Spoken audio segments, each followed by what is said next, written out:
तो हेलो बच्चों, कैसे हैं आप लोग। उम्मीद करते हैं कि सब लोग बढ़िया होंगे। तो आज हम लोग मैथमेटिक्स में आगे बात करने वाले हैं। जो पिछला क्लास हुआ था मैथमेटिक्स का, तो उसमें हम लोग एडजॉइंट ऑफ मैट्रिक्स देख लिए थे। कोफैक्टर जो है किसी मैट्रिक्स के एलिमेंट का किस तरीके से निकाला जाता है। फिर उसके बाद हम लोग देखे कोफैक्टर जब निकाल लेते हैं तो उसके बाद आसान हो जाता है हम लोग के लिए एडजॉइंट निकालना।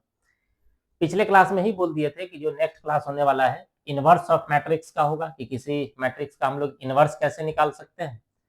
और इनवर्स निकालने के लिए हमको सबसे ज्यादा जो जरूरत पड़ने वाली है वो है आपका कोफैक्टर और एडजॉइंट ऑफ मैट्रिक्स। ये अगर पता है तो फिर इनवर्स निकालना बहुत ही आसान हो जाएगा। आज हम लोग इनवर्स जो है बहुत डिटेल में बात करने वाले हैं। ये क्वेश्चन जो है, जो इनवर्स का जो क्वेश्चन है वो आपका 5 मार्क्स में भी पूछने का चांस रहता है। उसके बाद 2 मार्क्स का जो क्वेश्चन है उसमें तो पूछता ही है। ऑब्जेक्टिव में भी जो है का क्वेश्चन देने का चांस रहता है। तो इसलिए बहुत डिटेल में देखने वाले हैं। एक एक बात जो है आपको समझ में आएगी। 100% इस बात की गारंटी है कि एक एक बात जो है आपको समझा दिया जाएगा। बस आपका काम है कि एकदम कंसंट्रेशन के साथ पेन और कॉपी लेकर के बैठिए और बढ़िया से जो है जो है पूरा क्लास देखना है शुरू से लेकर के लास्ट तक।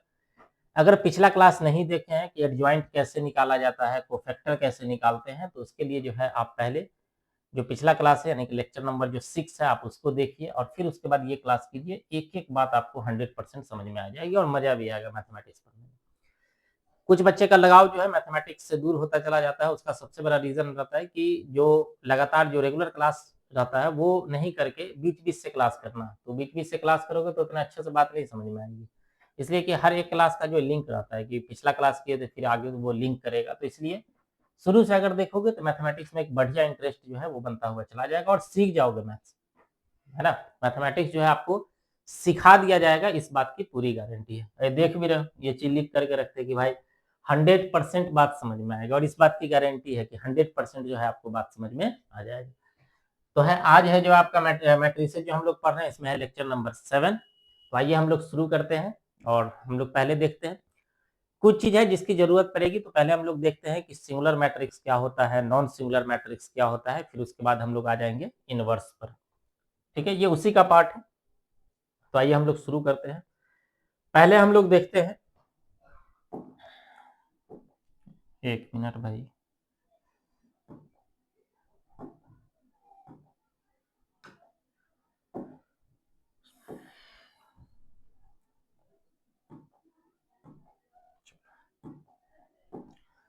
तो पहले हम लोग देख रहे हैं कि सिंगुलर मैट्रिक्स और नॉन सिंगुलर मैट्रिक्स क्या होता है। ये विजुअल है कि नहीं भाई? ठीक है। तो आप लोग को हेडिंग लगाना है singular and non singular matrix.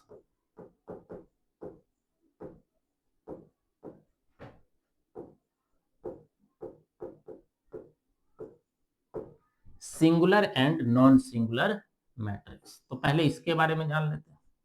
ठीक है, तो सिंगुलर एंड नॉन, पहले इसका हम लोग डिफिनेशन लिखते हैं कि आखिर जो है हम लोग किस चीज को बोलेंगे कि मतलब किस मैट्रिक्स को सिंगुलर बोलेंगे और किसको नॉन सिंगुलर बोलेंगे। तो ए मैट्रिक्स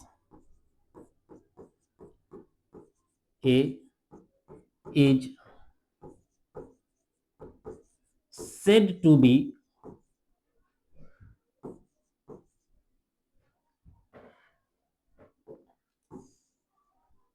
है ना। A matrix A is said to be और उसके बाद पहला लिखना है सिंगुलर। सिंगुलर इफ ए का जो डिटर्मिनेंट वैल्यू है वो 0 होनी चाहिए और इसी में हम लोग दूसरा लिखेंगे इफ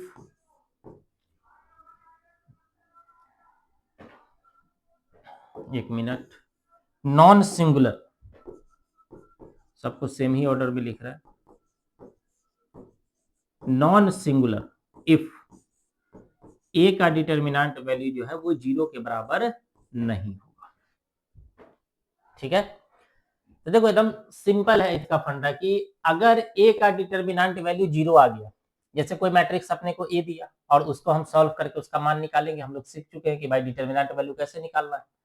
तो अगर उस मैट्रिक्स का डिटर्मिनेंट वैल्यू 0 आ रहा है, तो अगर उस डिटर्मिनेंट वैल्यू अगर 0 आ जाएगा तो हम लोग बोल देंगे कि भाई ये कैसा मैट्रिक्स है, सिंगुलर मैट्रिक्स है और अगर उसका डिटर्मिनेंट वैल्यू 0 नहीं आता है, 0 को छोड़ करके कुछ भी आ सकता है, माइनस में आ सकता है, प्लस में आ सकता है, -2 हो सकता है, +2 हो सकता है, -10 हो सकता है, +10 हो सकता है, 0 नहीं हो, बस इतना ध्यान रखना है। तो अगर वो 0 के बराबर नहीं आ रहा है तो उसको हम लोग बोलेंगे कि ये कैसा मैट्रिक्स है, नॉन सिंगुलर मैट्रिक्स है।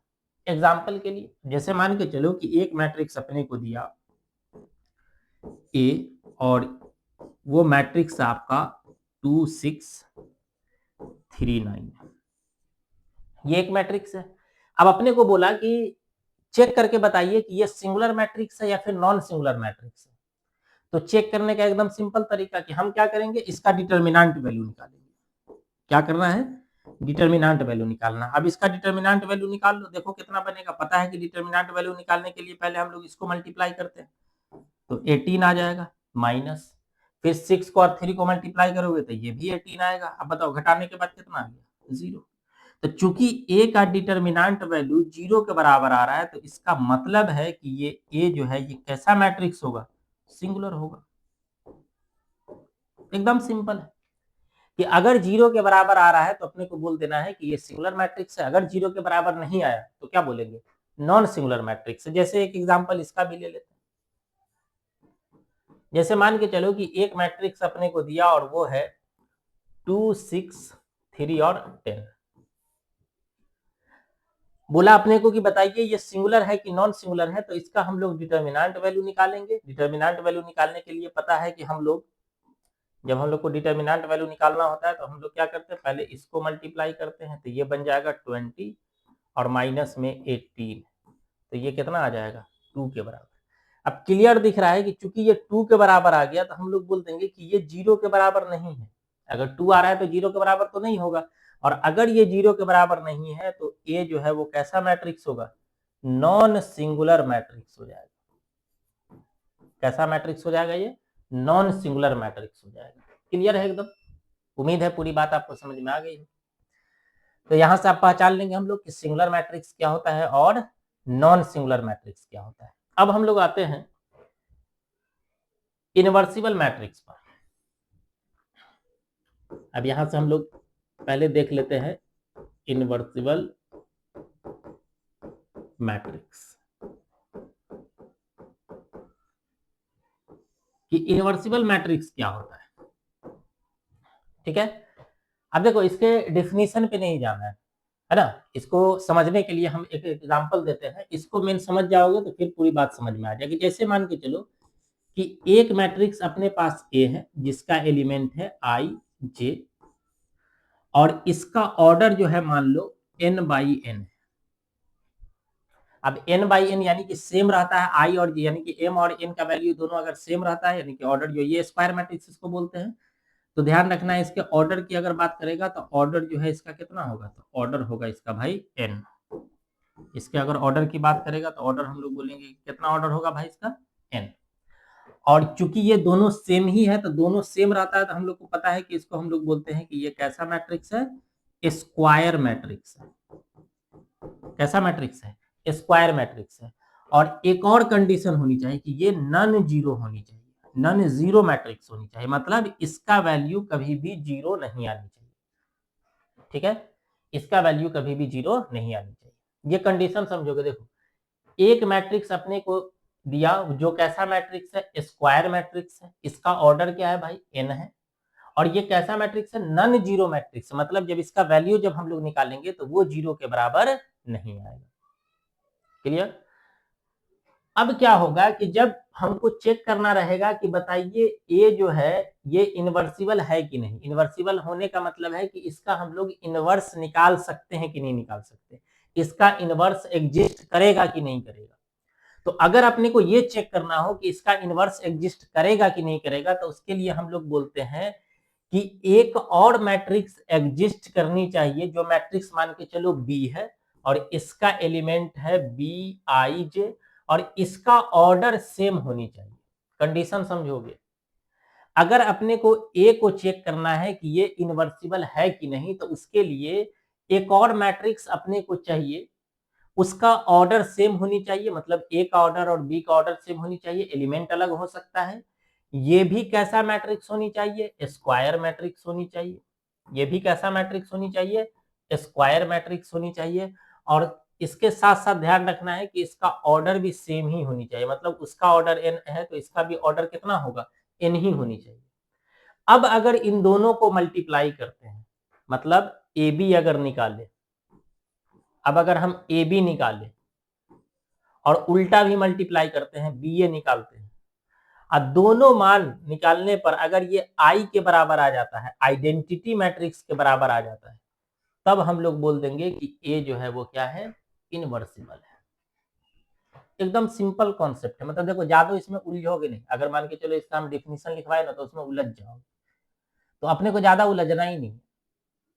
ध्यान ये रखना है कि भाई अगर हमको एक ए मैट्रिक्स दिया है और अपने को इनवर्स चेक करना है कि इनवर्स है कि नहीं, तो एक और मैट्रिक्स अपने को लेना पड़ेगा, दोनों का ऑर्डर सेम लेना पड़ेगा। मतलब अगर पहले का ऑर्डर 2/2 है तो जो दूसरा लेंगे उसका भी ऑर्डर क्या होनी चाहिए? 2/2 होनी चाहिए, स्क्वायर मैट्रिक्स होनी चाहिए, और उसके साथ साथ नॉन जीरो होनी चाहिए, जिसको चेक करना है।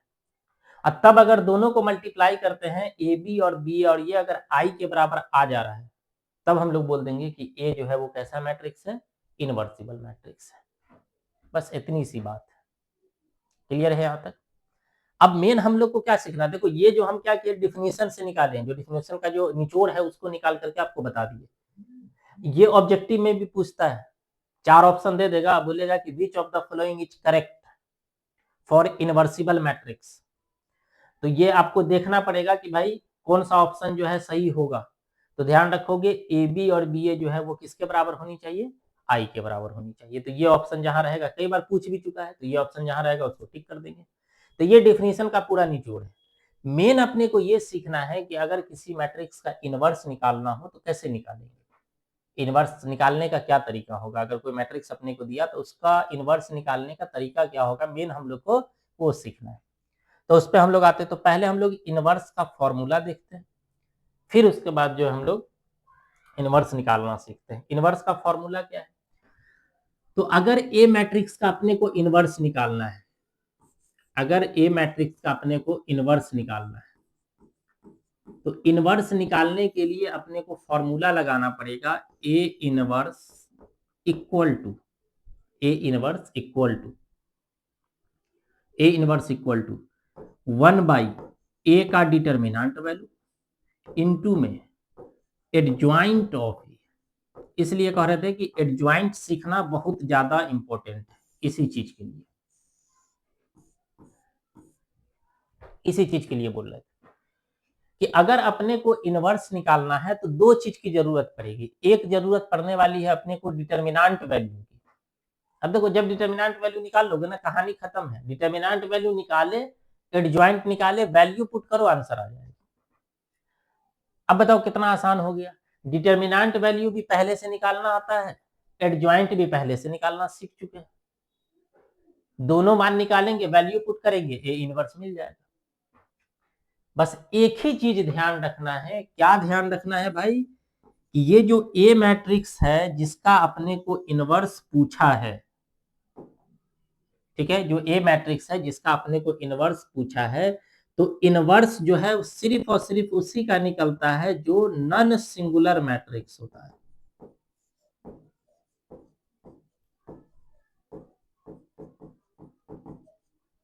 नॉन सिंगुलर मैट्रिक्स होता है, उसी का इनवर्स एग्जिस्ट करेगा। ऐसे बोल भी सकते हैं कि inverse of matrix only exist for non singular matrix. Inverse of matrix, inverse of matrix only exist for, उसके बाद यहां से लिख लो नॉन सिंगुलर मैट्रिक्स। कि इनवर्स ऑफ मैट्रिक्स उसी का निकाल सकते हैं जो नॉन सिंगुलर हो। अब ऐसा क्यों बोल रहे हैं भाई कि नॉन सिंगुलर का ही सिंगुलर का ही क्यों नहीं निकाल सकते? तो ध्यान रखो, हम लोग पढ़े हैं कि देखो बट्टा में कभी भी जीरो नहीं देते। बट्टा में अगर जीरो देखोगे तो ये अनडिफाइंड हो जाएगा, इसका मान निकाल ही नहीं पाओगे। और क्लियर दिख रहा है कि जो डिटर्मिनेंट वैल्यू है, डिटर्मिनेंट वैल्यू 1 के बट्टा में लिखा हुआ है। अब 1 के बट्टा में जीरो हम दे नहीं सकते, तो सिंगुलर मैट्रिक्स के लिए ए का डिटर्मिनेंट वैल्यू तो जीरो आ जाता है। तो अगर सिंगुलर मैट्रिक्स दोगे तो सिंगुलर मैट्रिक्स के लिए ए का डिटर्मिनेंट वैल्यू 0 आएगा, तो 0 पुट करोगे, इनवर्स नहीं निकाल सकते। तो इसका मतलब नन सिंगुलर मैट्रिक्स के लिए ये वैलिड नहीं, सिर्फ और सिर्फ किसके लिए वैलिड है, नन सिंगुलर मैट्रिक्स के लिए। ये क्वेश्चन ऑब्जेक्टिव में भी पूछता है, ये क्वेश्चन जो है आपका ऑब्जेक्टिव में भी पूछेगा कि बताइए इनवर्सिबल मैट्रिक्स जो है वो एग्जिस्ट करेगा, तो इसके लिए 4 ऑप्शन दे देगा, बोलेगा कि ये कौन सा 4 ऑप्शन में से सही होगा। तो ध्यान रखना है सिर्फ और सिर्फ किसके लिए एग्जिस्ट करेगा, ये नन सिंगुलर मैट्रिक्स के लिए, जिसमें ए का जो डिटर्मिनेंट वैल्यू है, यानी कि मैट्रिक्स का जो डिटर्मिनेंट वैल्यू है वो 0 के बराबर नहीं होता है। उम्मीद करते हैं बात समझ में आ गई होगी। अब अपने को क्या करना है कि एक मैट्रिक्स लेना है, 2 एग्जांपल दे देते हैं, मतलब 2 क्वेश्चन हम लोग बनाते हैं। एक हम क्वेश्चन ले लेते हैं 2/2 का, तो उसका ए इनवर्स निकाल करके देख लेते हैं, और एक जो है फिर हम लोग 3/3 का ले लेंगे और उसका निकाल करके देख लेते हैं। थोड़ा सा समय लगे, इसको निकालने में थोड़ा सा टाइम लगता है। तो एक क्वेश्चन लेते हैं हम लोग, बहुत बढ़िया क्वेश्चन ले रहे हैं, इसका इनवर्स का जो है एक क्वेश्चन ले रहे हैं। लिखो, find the inverse of the matrix, find the inverse of the matrix, find the inverse of the matrix, ठीक है। और वो मैट्रिक्स क्या है भाई, तो 2 - 3 - 4 7, 2 - 3 - 4 और 7, ये मैट्रिक्स अपने पास। और इसका कह रहा है अपने को कि क्या निकालना है भाई, इनवर्स निकालना है। अब इनवर्स निकालने के लिए फॉर्मूला देखिए कि पहला काम रहेगा अपने को डिटर्मिनेंट वैल्यू निकालना, और फिर उसके बाद एडजॉइंट निकालना। तो पहले हम लोग डिटर्मिनेंट वैल्यू निकालेंगे। सॉल्व करते टाइम में हम लोग क्या करेंगे, ऐसे एग्जाम में सॉल्व करना, ध्यान रखो, पहले हम लोग मान लेंगे कि लेट ये जो मैट्रिक्स है ये ए है, जो कि 2 - 3 - 4 और 7 है। ये एक मैट्रिक्स हम लोग मान लिए, मतलब जो मैट्रिक्स दिया है उसको ए मान लिए। अब इसका पहले हम लोग डिटर्मिनेंट वैल्यू निकाल लेंगे। तो डिटर्मिनेंट वैल्यू निकालो, पता है कि ये दोनों को मल्टीप्लाई करना है, तो ये बन जाएगा 14, और माइनस माइनस प्लस हो जाएगा, और 4 को और 3 को मल्टीप्लाई करोगे तो ये 12 आ जाएगा, और इसको माइनस कर दोगे तो ये कितना आ जाएगा, 2 आ जाएगा। तो ए का जो डिटर्मिनेंट वैल्यू है, ए का जो डिटर्मिनेंट वैल्यू है वो कितना निकल गया, 2 निकल गया। इसकी आगे हमको जरूरत पड़ने वाली है, ठीक है। ये सब समझाने के लिए है, एग्जाम में ये सब काम नहीं करोगे, घेर घार वाला ये सब काम नहीं करना है। जहां हाईलाइट करने का आएगा तो हम बता देंगे कि आपको कहाँ हाईलाइट करना है, ठीक है। अब अपने को क्या करना है, एडजॉइंट निकालना है। तो एडजॉइंट निकालने के लिए बता चुके कि अपने को पहले कोफैक्टर की जरूरत पड़ेगी। अब कोफैक्टर के लिए हम लोग माइनस प्लस का ध्यान रखते हैं, तो पता है कि इस वाले को पहला वाला प्लस, दूसरा माइनस, ये प्लस तो ये वाला माइनस आ जाएगा, और फिर ये माइनस है तो ये वाला प्लस आ जाएगा। ये हम लोग पीछे सीख चुके कि प्लस माइनस अल्टरनेट में बदलता है, तो प्लस माइनस, फिर प्लस है तो नीचे आओगे तो माइनस, माइनस इधर जाओगे तो फिर प्लस, इस साइड से भी आओगे तो सेम ही होगा, माइनस है तो ये क्या बन जाएगा, प्लस। तो इसका जब हम लोग कोफैक्टर निकालते हैं तो कोफैक्टर हम लोग को पता है कि कोफैक्टर हम लोग इसका क्या मानते हैं। अगर हम लोग कोफैक्टर ऑफ ए की बात करें तो इसको हम लोग 4 गो रहता है तो हम लोग मानते हैं A11, A12, A21 और A22। तो पहले हम लोग A11 निकालते हैं, या ये बात लिख देते हैं, cofactor of the element of matrix A. जो ए मैट्रिक्स है उसके एलिमेंट का कोफैक्टर हम लोग निकाले, तो cofactor of the element of matrix A. और इसको हम लोग किस तरीके से लिखेंगे, तो A11 पहला वाला क्या होगा भाई, A11। अब देखो इसका कोफैक्टर अगर निकालना है, ये सब बात हम लोग कर चुके हैं, एक बार और समझ लेते हैं। इसका कोफैक्टर अपने को निकालना तो हम लोग क्या करेंगे, इसके रो और कॉलम को हटा देंगे, तो 7 आएगा, चूंकि यहाँ पे प्लस है तो +7 रह जाएगा। उसके बाद A12 की अगर हम लोग बात करें तो A12 ये वाला एलिमेंट होता है, तो इसका कॉलम और इसका रो हटा दोगे तो -4 आएगा, और ये यहाँ माइनस लेना है, तो -4 और ये माइनस जो है मिल करके माइनस माइनस +4 बन जाएगा, ठीक है। अगला अगर हम लोग बात करें A21 की अगर हम लोग बात करें, ये वाला होता है A21, तो इसका रो, इसका कॉलम और इसका रो हटा दो, तो यहाँ माइनस, ध्यान रखो -3 आएगा, और ये माइनस है तो माइनस माइनस +3 हो जाएगा। नेक्स्ट अगर देखोगे तो A22 ये कितना बन जाएगा, तो इसका कॉलम और इसका रो अगर हटा दोगे तो 2 बचेगा और यहाँ प्लस है तो प्लस में ही रहेगा। तो कोफैक्टर निकल गया। कोफैक्टर अगर निकल गया तो एडजॉइंट निकालना बहुत आसान है।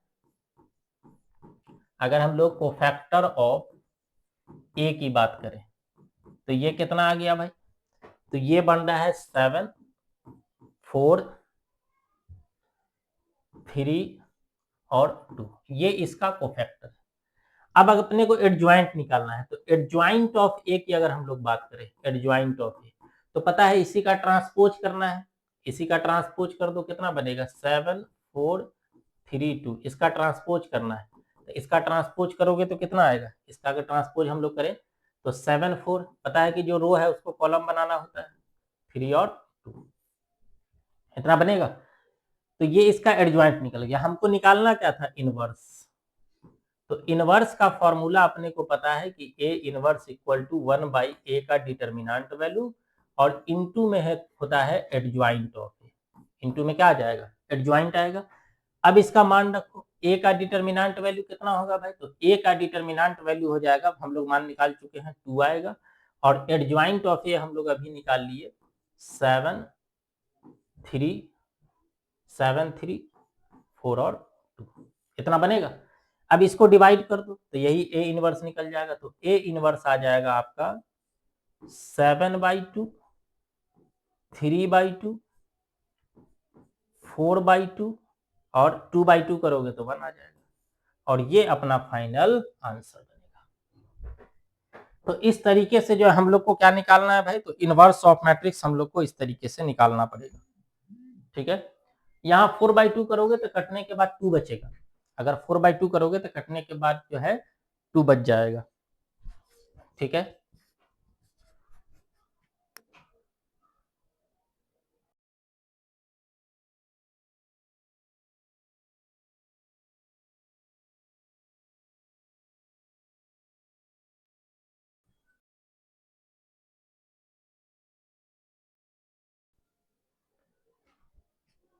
ठीक है। तो उम्मीद करते हैं कि ये बात आपको समझ में आ गई हो कि इस तरीके से हम लोग इनवर्स निकालते हैं। अब देखो यहाँ तक काम हम लोग पिछले क्लास में कर चुके थे कि एडजॉइंट ऑफ ए निकालना है, ये सब बात हम लोग पिछले क्लास में कर चुके थे। इनवर्स में सिर्फ और सिर्फ ये काम ज्यादा हो रहा है ना, ये काम जो है आपका एक्स्ट्रा है, ये निकालना हम लोग पिछले क्लास में सीख चुके हैं। इसलिए बता रहे हैं कि जो बच्चा पिछला क्लास नहीं देखो, जो लेक्चर नंबर 6 अगर वो नहीं देखे तो उसको देख लो, अच्छे से जो है वहां एडजॉइंट निकालना सिखाए हैं। वैसे तो यहाँ भी बता ही दिए, लेकिन वहां जो हम लोग पूरा डिटेल में उसको बात किए हुए थे, तो आप वहां से देख करके उसको समझ सकते हैं। ठीक है, एक और लेते हैं, और ये 3/3 का जो है एक मैट्रिक्स हम लोग ले लेते हैं। ठीक है, चलो देखो 3/3 का एक मैट्रिक्स हम लोग लेते हैं। लिखो क्वेश्चन, लिखो फाइंड द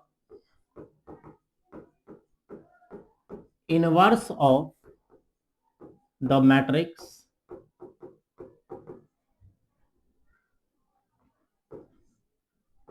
2 0 1 0 1 1 और 0 2 1, इस तरीके से। ठीक है, अब इसका अपने को क्या निकालना है भाई, इनवर्स निकालना है। तो अभी बता दिए कि जो मैट्रिक्स दिया रहेगा, ध्यान से समझोगे बात को, जो मैट्रिक्स अपने को दिया रहेगा उसको हम लोग क्या करेंगे, ए मान लेंगे। एग्जाम में भी एकदम जस का तस जैसे बता रहे हो वैसे जाके छाप दोगे। ए अपने को मान लेना है, जो कि कितना मानना है भाई, तो 2 0 1 0 1 1 और 0 2 1। ठीक है, अब अपने को पहले क्या करना पड़ेगा भाई, तो डिटर्मिनेंट वैल्यू निकालना है, इसलिए कि पता है कि डिटर्मिनेंट वैल्यू और एडजॉइंट की जरूरत पड़ने वाली है। तो पहले हम लोग डिटर्मिनेंट वैल्यू निकाल लेते हैं। तो इसका डिटर्मिनेंट वैल्यू जब हम लोग निकालेंगे तो एक चीज ध्यान देना, डिटर्मिनेंट वैल्यू तो हम लोग बढ़िया से निकालना सीख चुके थे, अभी भी जो है बता ही देते हैं। चलो, प्लस माइनस प्लस, यानी कि 2 को बाहर रखना है, और इसका रो और कॉलम अगर हटा दो, रो और कॉलम हटा दो तो 1 1 2 1 बचेगा। प्लस प्लस नहीं माइनस है, ध्यान रखो, देखोगे तो माइनस है, और 0 है तो 0, इसका कॉलम हटा दो और इसका रो हटा दो तो 0 1 0 1, इतना आएगा। फिर प्लस में 1 लेना है, और इसका रो और कॉलम हटा दो, तो इसका कॉलम ये है और इसका रो ये है, तो 0 1 0 2। इसको सॉल्व करके देखो तो ए का डिटर्मिनेंट वैल्यू जो है वो कितना बन जाएगा, 2 इंटू 1 माइनस में 2 माइनस 0 इंटू 0 माइनस 0 फिर plus 1 into 0 minus 0, cross multiply कर दोगे तो ये पूरा वैल्यू देखोगे ये तो 0 ही बन गया। तो ए का डिटर्मिनेंट वैल्यू आ जाएगा 1 में से 2 अगर हम लोग माइनस करें, 1 में से 2 अगर हम लोग माइनस करें तो -1 बचेगा और -1 को 2 से मल्टीप्लाई करेंगे तो ये -2। ये इसका क्या है भाई, तो ये है इसका डिटर्मिनेंट वैल्यू। ठीक है, अब देखो डिटर्मिनेंट वैल्यू तो हम लोग निकाल लिए। अब हम लोग को मेन निकालना क्या है भाई, तो कोफैक्टर निकालना है। और कोफैक्टर निकालने के लिए पता ही है कि कोफैक्टर निकालने के लिए जो है यही सब काम फिर से करना पड़ेगा। और कोफैक्टर जो है इसका पता है कि अगर इसका हम लोग कोफैक्टर माने तो इस तरीके से आएगा A11 A12 A13 A21 A22 A23। ये सब लिखना नहीं होता, ध्यान रखो, A31 A32 और A33 ये सब लिखना नहीं होता, ये ध्यान रखना है। बट ये ध्यान रखोगे कि अगर 3/3 का रहेगा तो A11 A12 इस तरीके से हम लोग को इतना फैक्टर इसका लेना पड़ेगा। अब ये कोफैक्टर हम लोग निकालते हैं, कुछ यही निकाल लेते हैं, फिर नेक्स्ट पेज पर देखेंगे या नेक्स्ट स्लाइड पर हम लोग देख लेंगे। तो पहले हम लोग A11 निकालते हैं। अब A11 देख लो किस तरीके से निकालना, प्लस माइनस का ध्यान रखोगे। देखो डिटर्मिनेंट वैल्यू निकालने के लिए तो हमको 3 का ही प्लस माइनस जानना होता है। अब देखो ये वाला अगर प्लस है तो ये किस में आएगा, माइनस में आएगा, ध्यान रखना ये किस में आएगा, माइनस में। ये अगर मान के चलो माइनस में आ गया तो ये किस में आएगा, प्लस में आएगा। साइड में देना, आगे लगा दोगे तो लगेगा कि पहले से दिया हुआ। ये माइनस है तो इसको प्लस में लेना पड़ेगा, ये प्लस है तो इसको माइनस में लेना पड़ेगा, ये प्लस है तो इसको माइनस में लेना पड़ेगा, ये माइनस है तो इसको प्लस में लेना पड़ेगा, इस तरीके से। ठीक है, तो A11 का निकालना है, यानी कि ये 2 का हम लोग को निकालना है, तो इसका रो और कॉलम हटा दो। 2 का अगर हम रो कॉलम और रो हटा दे तो बचेगा कितना भाई, तो 1 1 2 1 1 1 2 और 1।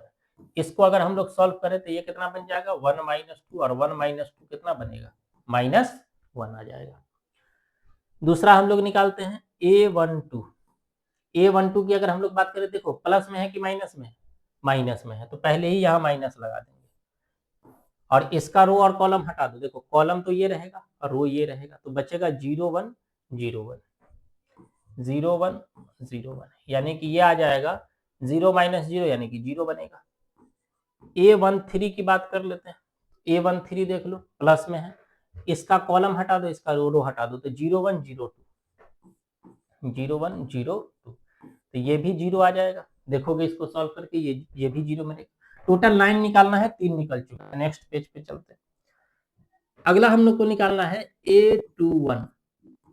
अब A21 के लिए देख लो, A21 के लिए ये वाला एलिमेंट होता है, तो इसका कॉलम हटा देना है और इसका रो हटा देना है, तो 0 1 2 1 बनेगा। प्लस में है कि माइनस में, माइनस में, तो माइनस हम लोग पहले लगा देंगे, माइनस हम लोग पहले लगा देंगे। तो माइनस कितना आ रहा था, कॉलम हटा दोगे, इसका रो हटा दोगे, तो 0 1 2 1 0 1 2 1, ये कितना बन जाएगा भाई, तो -0 -2 -2 आएगा और ये वाला माइनस गुना होकर के क्या बन जाएगा, प्लस बन जाएगा। अगला A22 की अगर हम लोग बात करें, A22 ध्यान रखो ये एलिमेंट होता है, प्लस में ही लेना है। इसका कॉलम हटा दो, इसका रो हटा दो, इसका कॉलम हटा दो, इसका रो हटा दो, तो कितना बन जाएगा, देख लो 2 1 0 1।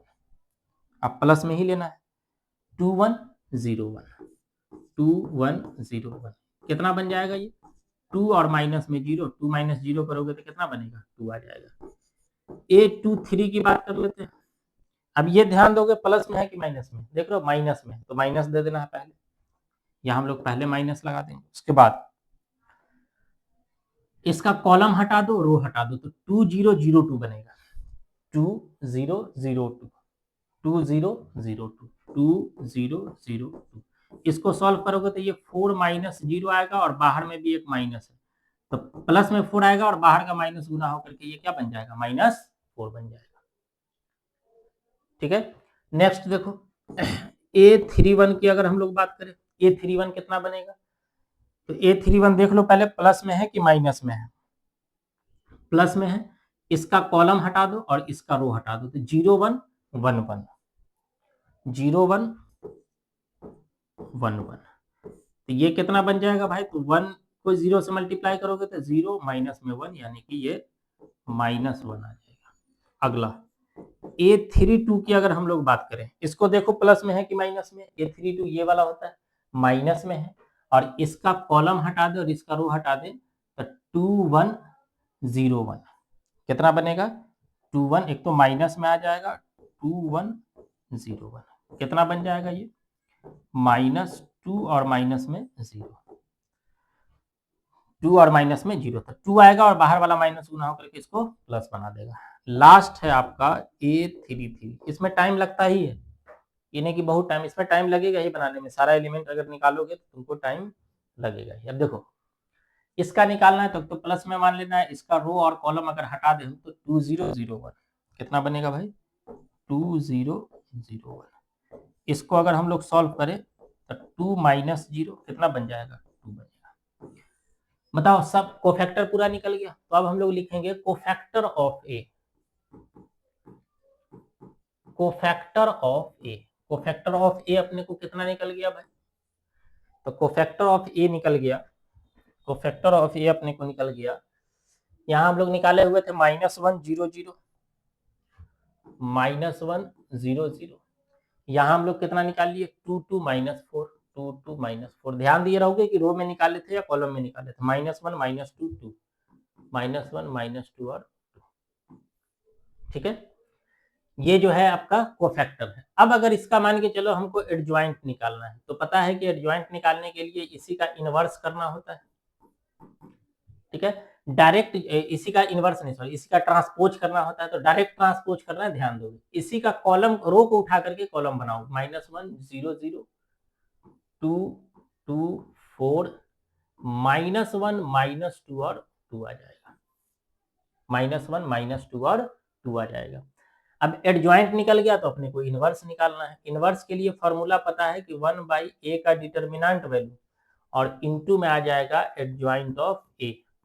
अब 1 डिटर्मिनेंट वैल्यू देख लो कितना निकाल चुके थे हम लोग, डिटर्मिनेंट वैल्यू कितना आया था, डिटर्मिनेंट वैल्यू आया था -2, तो -2 यहाँ रख दो, और इनटू में -1 2 -1 -1 2 -1 0 2 -0 4 और 2 आ जाएगा। अब इससे डिवाइड कर देना है, -2 से डिवाइड करोगे तो एक तो जितना माइनस है सबको प्लस बना देगा, जितना माइनस है सबको प्लस बना देगा, तो ये +1 और 1/2 हो जाएगा, 2 से 2 में डिवाइड करोगे तो 1 बनेगा, माइनस माइनस प्लस 1/2 बना देगा इसको, 0 में डिवाइड करोगे तो 0 ही बनेगा, 2 में डिवाइड करोगे 1 आएगा, फिर -2 में डिवाइड करोगे तो माइनस माइनस प्लस 1 आ जाएगा। अच्छा यहाँ पर -1 बनेगा, ध्यान रखोगे, 0 में डिवाइड करोगे 0 बनेगा, 4 में डिवाइड करोगे तो -2 आ जाएगा, और फिर 2 में डिवाइड करोगे तो -1 आ जाएगा, तो ये अपना फाइनल आंसर हो जाएगा। बात समझ पा रहे हो, तो इस तरीके से जो है इनवर्स निकाला जाता है, इनवर्स निकालने का ये तरीका है, इतनी बात समझ पा रहे हो, तो 2/2 का भी जो है इनवर्स निकालने का तरीका बता दिए, और 3/3 का भी इनवर्स निकालने का तरीका बता दिए कि किस तरीके से हम लोग इनवर्स निकाल सकते हैं। अब कुछ रिजल्ट है वो हम लोग पहले देख लेते हैं, फिर हम लोग आगे बात करेंगे, ठीक है, तो आगे हेडिंग लगाओगे। अब देखो इसी तरीके से निकालना है तो कोई भी बुक उल्टा लोगे, एनसीईआरटी ले लो या RS अग्रवाल ले लो, कोई सी भी बुक ले लोगे और उसमें से बनाओगे, इनवर्स निकालना रहेगा, सब में यही काम करना है, डिटर्मिनेंट वैल्यू निकालना है, एडजॉइंट निकालना है, वैल्यू पुट करना है, आंसर लाना है। किसी में कैलकुलेशन ज्यादा हो सकता है, किसी में कम हो सकता है। एक चीज जो है देखते लग गया होगा कि प्रैक्टिस की बहुत जरूरत है, नहीं तो अगर डायरेक्ट मान के चलो आज सीखे और तुमको एग्जाम बोले कि एग्जाम में इसी को जाकर के लिख देना है, तो कैलकुलेशन में बहुत मिस्टेक करोगे, इसलिए कि माइनस प्लस का बहुत ध्यान रखना पड़ता है।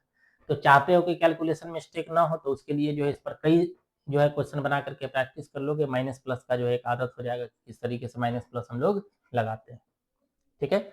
चलो अगला हेडिंग लगाओगे, सम रिजल्ट या some important result, some important result. क्या सम इंपॉर्टेंट रिजल्ट है भाई, तो पहला आपको ये ध्यान रखना है कि अगर ए बी का इनवर्स निकालना, ए बी का क्या निकालना है, इनवर्स, ट्रांसपोज नहीं, ए बी का क्या निकालना है, इनवर्स निकालना, तो ये बराबर होता है बी के इनवर्स के और इनटू में ए के इनवर्स के। ठीक है, ये पहला रिजल्ट है। अब देखो ये कहना चाह रहा है कि दो मैट्रिक्स अपने पास, ए मैट्रिक्स है, बी मैट्रिक्स है, तो दोनों को मल्टीप्लाई करके इनवर्स निकाले, या इनवर्स निकाल करके और उल्टा करके, यानी कि बी को पहले रख के और ए को बाद में रख के मल्टीप्लाई करे, तो दोनों का जो वैल्यू आएगा वो सेम आने वाला है। और ये पिछले साल जो है 5 मार्क्स में क्वेश्चन पूछा था, पिछले साल ये 5 मार्क्स में क्वेश्चन पूछा था। एक मैट्रिक्स दे दिया था, मतलब ए और बी का मान दिया था, दो मैट्रिक्स दिया हुआ था और बोला था कि वेरीफाई कीजिए कि ये और ये बराबर है। अब बताओ कितना लंबा कैलकुलेशन आएगा, एक अभी हम लोग सिर्फ इनवर्स निकाले, इतना टाइम लगा। अब देखो इसमें क्या है, पहले तो मल्टीप्लाई करके ए बी निकालिए, फिर उसका इनवर्स निकालिए, फिर ए का इनवर्स निकालिए, बी का इनवर्स निकालिए, फिर दोनों को मल्टीप्लाई कीजिए, तब लास्ट में रिजल्ट आएगा कि दोनों बराबर आए कि नहीं आएगा। बट अगर पूछा है तो बनाना तो पड़ेगा। अब यही सब चीज जो है बच्चा को समझा बुझा के भेजा जाता है कि भाई क्वेश्चन का सिलेक्शन जो है थोड़ा सा ढंग से करना है। अब ये बात क्यों बोल रहे हैं, तो मान के चलो 5 मार्क्स में 8 क्वेश्चन पूछता है और 8 में अपने को 4 बनाना होता है, तो अगर इसको छोड़ करके भी कोई दूसरा क्वेश्चन बन रहा है तो हम उसको देख लेंगे ना, ज्यादा बेहतर रहेगा। नहीं तो इसी में लगे रह जाएंगे और कहीं ना कहीं कैलकुलेशन मिस्टेक जो है हो सकता है हो जाए, और छोटा भी कैलकुलेशन मिस्टेक हुआ 2-3 नंबर आपका ऐसे ही उड़ा दिया जाएगा। तो ये बात जो है समझा बुझा करके भेजा जाता है। अब देखो अगर आपके पास ऑप्शन नहीं है, मान के चलो कि 4 क्वेश्चन 8 क्वेश्चन पूछा, उसमें से अपने से 4 ही बन रहा है और उसमें एक ये है, तब तो बनाना ही पड़ेगा, इसलिए कि तुम्हारे पास ऑप्शन नहीं है। लेकिन अगर ऑप्शन है कि 8 में से 6 क्वेश्चन हम बना पा रहे हैं, 5 क्वेश्चन बना पा रहे हैं, उसमें से एक ये है, तो अगर लगेगा कि दूसरा का कैलकुलेशन जो है वो कम है और इसका कैलकुलेशन ज्यादा, इसका कैलकुलेशन तो है ही ज्यादा, तो दूसरे को पकड़ लेंगे, इसको छोड़ देंगे। ऑप्शन नहीं रहेगा तो बनाएंगे, कोई दिक्कत नहीं। बात समझ पा रहे हो? ये पहला रिजल्ट है। ठीक है, दूसरा रिजल्ट हम लोग देखते हैं। दूसरा रिजल्ट कहता है कि अगर हम लोग किसी मैट्रिक्स को ट्रांसपोज करके, किसी मैट्रिक्स को ट्रांसपोज करके और तब उसका इनवर्स निकाले, किसी मैट्रिक्स को ट्रांसपोज करके तब उसका इनवर्स निकाले, या इनवर्स निकाल करके और फिर उसका ट्रांसपोज करे, दोनों वैल्यू बराबर होता है।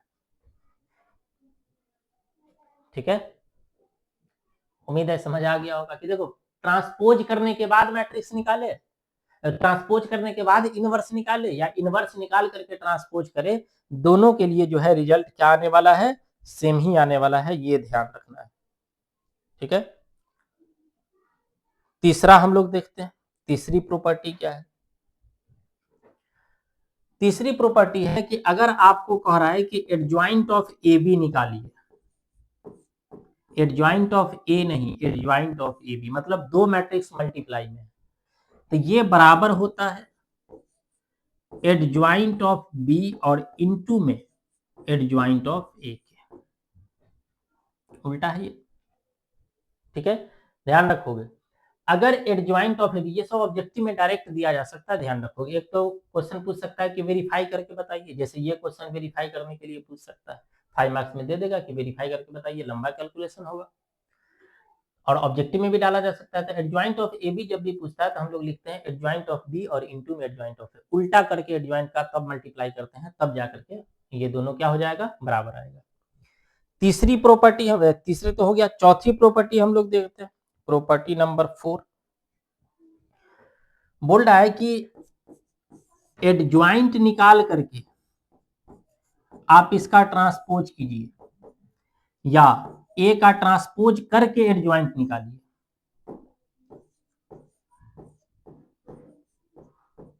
अंतर समझोगे दोनों में, अंतर दोनों में, डिफरेंस दोनों में समझोगे। देखो एडजॉइंट करके इनवर्स निकाले, एडजॉइंट करके इनवर्स निकाले, या इनवर्स एडजॉइंट करके, सॉरी एडजॉइंट मतलब एडजॉइंट निकाल करके ट्रांसपोज करे, या ट्रांसपोज करके एडजॉइंट निकाले, दोनों ही के लिए वैल्यू जो है वो क्या आने वाला है, सेम ही आने वाला है। बस ये ध्यान रखोगे चौथी प्रॉपर्टी में कि एडजॉइंट निकाल करके हम लोग ट्रांसपोज करें या ट्रांसपोज करके एडजॉइंट निकाले, दोनों ही केस में आपका जो वैल्यू है वो सेम आने वाला है। ठीक है, चलो नेक्स्ट प्रॉपर्टी हम लोग देखते हैं। नेक्स्ट प्रॉपर्टी नंबर 5, अगर एडजॉइंट ऑफ ए का डिटर्मिनांट वैल्यू पूछ दिया जाए, एडजॉइंट ऑफ ए का डिटर्मिनांट वैल्यू पूछ दिया जाए, ए का डिटर्मिनांट वैल्यू नहीं, एडजॉइंट ऑफ ए का डिटर्मिनांट वैल्यू, ठीक है, तो ये बराबर होता है, किसके बराबर होगा भाई, तो ये बराबर होगा ए का डिटर्मिनांट वैल्यू और पावर में n-1। जहां n के बारे में ध्यान रखना है कि वेयर n जो है ये क्या है भाई, तो ऑर्डर ऑफ मैट्रिक्स है। n क्या है भाई, ऑर्डर ऑफ मैट्रिक्स है, ध्यान रखोगे, ये क्या है, ऑर्डर ऑफ मैट्रिक्स।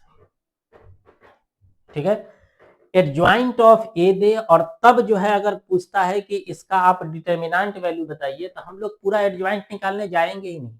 हम लोग क्या करेंगे कि एडजॉइंट ऑफ ए का डिटर्मिनेंट वैल्यू पूछा है तो हम ये देख लेंगे कि भाई कितने ऑर्डर का मैट्रिक्स है, और उसी मैट्रिक्स का जो डिटर्मिनेंट वैल्यू निकालेंगे और पावर खाली n-1 कर देंगे, तो जो फाइनल आंसर आएगा वो इसके बराबर आ जाएगा। ऑर्डर का क्या मतलब है, यहाँ ध्यान रखोगे, अगर मान के चलो दिया है कि 2/2 ऑर्डर है, तो 2/2 है तो n का मान कितना हो जाएगा, 2 हो जाएगा, और वो 2 यहाँ रखोगे तो 2-1 हो जाएगा। 3/3 का रहेगा तो n का मान 3 हो जाएगा, और 3 यहाँ रखोगे तो 3 माइनस कितना बन जाएगा, 2 बन जाएगा, सॉरी 3-1 बनेगा तो कितना आ जाएगा, 3 आ जाएगा। अब जैसे मान के चलो कि एडजॉइंट ऑफ ए का डिटर्मिनेंट वैल्यू निकालना है और ए का डिटर्मिनेंट वैल्यू आ गया 4 और ऑर्डर इसका 3/3 है, तो 3-1 करोगे तो 2 आ जाएगा, और 4 का पावर 2 यानी कि 4 का स्क्वायर कितना बन जाएगा, 16 बन जाएगा। इस तरीके से हम लोग मान निकालते हैं। बात समझ रहे हो, ये सब ऑब्जेक्टिव के लिए और जो कॉम्पिटिटिव एग्जाम है उसके लिए बहुत ही इंपॉर्टेंट कॉन्सेप्ट है, ध्यान रखोगे इस चीज का। नेक्स्ट है आपका ये लास्ट प्रॉपर्टी है, एक और नहीं होता है तो बता ही देते हैं। देखो एडजॉइंट ऑफ ए, ठीक है, adjoint of A, adjoint of, एक काम करते हैं, एडजॉइंट ऑफ ए ये बराबर होता है ए का डिटर्मिनेंट वैल्यू और पावर में n-2 और इनटू में ए। इसको समझोगे थोड़ा सा ध्यान से, देखो यहां क्या था कि एक ही एडजॉइंट था और उसी का डिटर्मिनेंट वैल्यू निकालना था, तो डिटर्मिनेंट वैल्यू तो कोई नंबर फिक्स आएगा, बट यहां क्या बोला कि पहले ए का एडजॉइंट निकालिए और जो एडजॉइंट आएगा फिर उसका एडजॉइंट निकालिए। ध्यान से समझोगे बात को, पहले तो ए का आप एडजॉइंट निकालिए जो ब्रैकेट के अंदर है, ए का एडजॉइंट निकालिए, और जो ए का एडजॉइंट निकालने के बाद आएगा फिर उसका आप एडजॉइंट निकालिए। तो ये किसके बराबर होगा, तो ए का पावर n-2, यहां भी n जो है वो क्या है, यहां भी n जो है वो क्या है, ऑर्डर है, यहां भी n क्या है, ऑर्डर है, मतलब 2/2 का रहेगा तो n का मान 2, 3/3 का रहेगा तो n का मान 3, 4/4 रहेगा तो n का मान 4 आ जाएगा, और फिर इनटू में तुमको a करना पड़ेगा, यानी कि जो मैट्रिक्स जो दिया रहेगा उस मैट्रिक्स को फिर तुमको मल्टीप्लाई करना पड़ेगा। बात समझ पा रहे हो कि नहीं, ये बात ध्यान रखना है, ठीक है। एक और हम लोग जो है देख लेते हैं, एक और प्रॉपर्टी,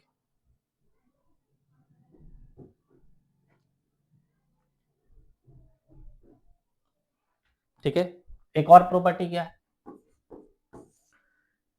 7 नंबर, ए इंटू में एडजॉइंट ऑफ ए या एडजॉइंट ऑफ ए और इनटू में ए, तो ये बराबर होता है ए का डिटर्मिनेंट वैल्यू और इनटू में आई के। ये बात ध्यान रखोगे, इसको पहले देखो सही से, और इसको ध्यान रखना है कि देखो a इंटू में क्या है, एडजॉइंट ऑफ ए या एडजॉइंट ऑफ ए इंटू में, और ये इक्वल टू होता है a का डिटर्मिनेंट वैल्यू और इनटू में आई के। इसका क्या मतलब है, तो बोला कि एक काम कीजिए, आप पहले a का जो है एडजॉइंट निकालिए और फिर उसको a से मल्टीप्लाई कीजिए, या उल्टा करके मल्टीप्लाई कीजिए, पहले एडजॉइंट रखकर तब उसको a से मल्टीप्लाई कीजिए, तो इन दोनों का जो वैल्यू आएगा वो किसके बराबर आएगा, तो a का जो डिटर्मिनेंट वैल्यू होगा उसको जब हम लोग i से आइडेंटिटी मैट्रिक्स से मल्टीप्लाई करेंगे तो जो वैल्यू आएगा वो तीनों का तीनों आपस में क्या हो जाएगा, बराबर हो जाएगा। तो ये टोटल कॉन्सेप्ट था आपका इनवर्स ऑफ मैट्रिक्स का। तो इस लेक्चर में हम लोग सीख गए कि भाई इनवर्स ऑफ मैट्रिक्स हम लोग को किस तरीके से निकालना है, सिंगुलर मैट्रिक्स क्या होता है, नॉन सिंगुलर मैट्रिक्स क्या होता है, और ये कुछ प्रॉपर्टी है जो आपसे डायरेक्ट ऑब्जेक्टिव क्वेश्चन में पूछा जा सकता है, या ये क्वेश्चन 5 मार्क्स में या 2 मार्क्स में, ज्यादातर टारगेट 5 मार्क्स को करता है, क्वेश्चन वेरीफाई करने के लिए। ये जो कॉन्सेप्ट है वेरीफाई करने के लिए कि इतना बराबर इतना होता है कि नहीं होता है, वेरीफाई करके बताइए। ये और ये तीनों बराबर होता है कि नहीं होता, वेरीफाई करके बताइए। ये सब बराबर होता है कि नहीं होता, ये वेरीफाई करके बताइए। ठीक है, तो आगे हम लोग जो है एनसीईआरटी का जब क्वेश्चन करेंगे तो उसमें हम लोग जो है इसको बढ़िया से देख भी लेंगे। तो उम्मीद करते हैं कि जितनी बात बताए हैं, है ना, इनवर्स मैट्रिक्स से रिलेटेड जितनी बात बताए हैं वो आपको अच्छे से समझ में आ गई होगी। तो बढ़िया से जो है इसको रिवीजन कर लेना है। एक लेक्चर और जो है मैट्रिक्स का आपका बचा हुआ है, वो है जो सिस्टम ऑफ लीनियर इक्वेशन है, जिसको सॉल्व करने के लिए एक्स और वाई जेड इस सब का जो मान निकालना होता है। तो एक लेक्चर और है, उसमें हम लोग उसको खत्म करेंगे। उसके बाद एनसीईआरटी का जो भी एक्सरसाइज है पहले उसको हम लोग सॉल्व करेंगे और उसके बाद नेक्स्ट चैप्टर पे हम लोग आ जाएंगे। तो आज हम लोग यहीं खत्म करते हैं, बाकी की बात हम लोग नेक्स्ट क्लास में करेंगे। आज के लिए इतना ही, थैंक यू।